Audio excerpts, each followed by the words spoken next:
لا معلش. لا والله هقول لك على حاجه، بعد ما طلعت دي اكبر طياره في العالم فعلا. هو كان بيكسب وانا طالع بقى يطلع فوق خالص.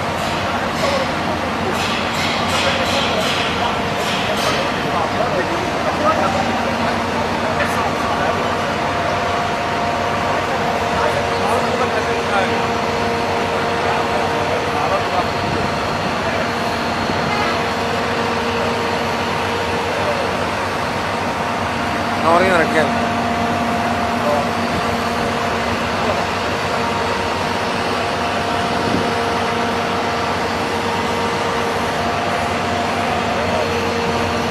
منور يا اخوي.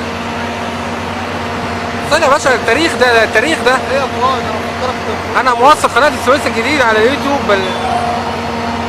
لا يا احمد، انت نزلت تحت خالص.